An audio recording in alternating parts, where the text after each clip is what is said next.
За төрийн аудит бол татвар төлөгчдийн мөнгийг зөв үр дүнтэй зарцуулж байгаа эсэхэл хан баталгаажуулах газар байгаа.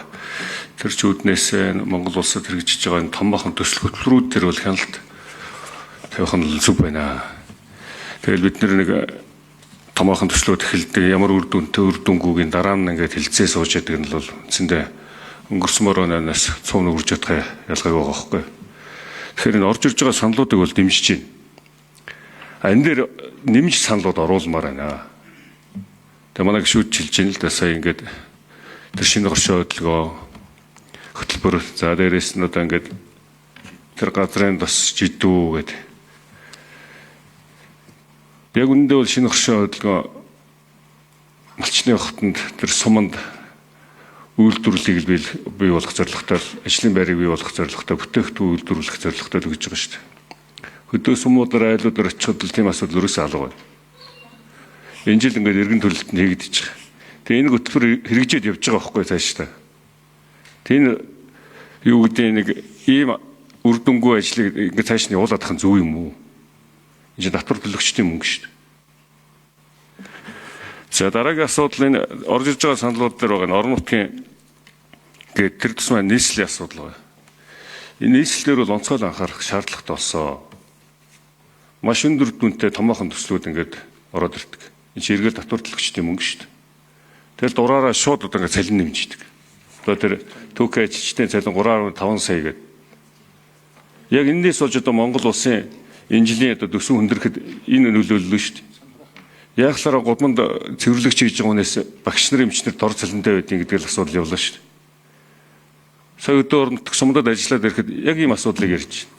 Бүх төрлийн албан багш нар ярьж байна. Ажилчид ярьж байна. За багш нарын цалин нэмчлээ. Одоо төрийн энэ албан багшны ажилчид цалингаа яах? Бид нар яаж амьдрах? Бид нар өөр хүмүүс, бид нар өөр төстэй олсууд юм уу гэж ярьж байна шүү дээ.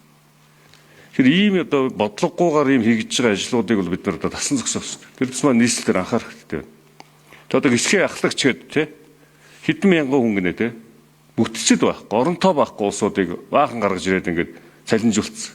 Тэгээ нөгөөдөл нь ямар ажил хийдэг вэ? Ерөөсөө ухуулагч, намын ухуулагч хийж байдаг. Гисхийн ахлагч нэртэй хэдэн мянган, 3000, 2000 ингээд тоог юм нэтгэхгүй. Гэх жишээний ийм асуудлуудыг одоо бид нар зогсоох шаардлагатай болсон. Одоо тэр томоохон төслүүд дээр бол бид нэр үнэхээр одоо төрүүлж ороод энэ одоо бодиттой одоо өргөгөөчтэй гэдэг бол хян шалгах нь зүв байна. Саман дээрээс нь төсвийн хөрөнгөөр баригдаж байгаа барилга байгууламжийн дург төслийн төлөвлөлт гүйцэтгэлийн үр дүн гэж. Энэ үнэхээр чухал. Одоо манай барилга хөгжлийн төв зам тээвэр замын за 1 минут нэмж өгье жаргал сайхан шүү. Нэг нь 5 дахин илүү гэж. Нэг нь нөгөөдхөөс.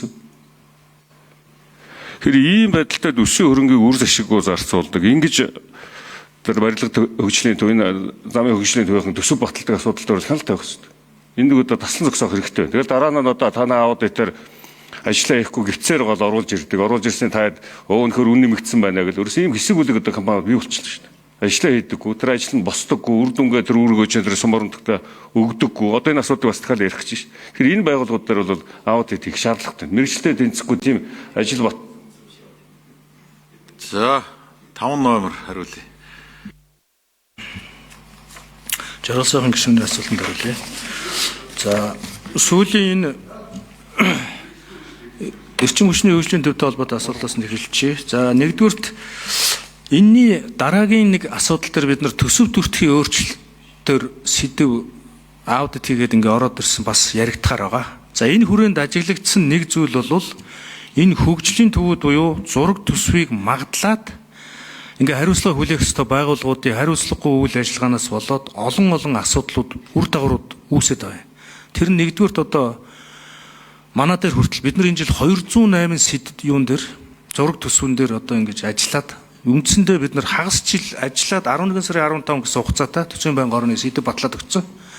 Тэгээ арай гэж одоо бараг л амжсан.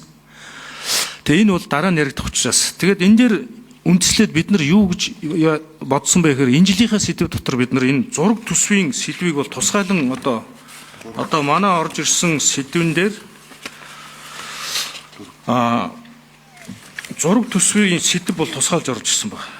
Төсвийн хөрөнгөөр баригдаж байгаа барилга байгууламжийн зураг төслийн төлөвлөлт гүйцэтгэлийн үр дүн гэсэн сэдвээр бид нар энэ уг суурь шалтгаан руу орохгүй бол жил болго ингээд сүүлийн 2 жил манайх хийж байгаа юм билээ.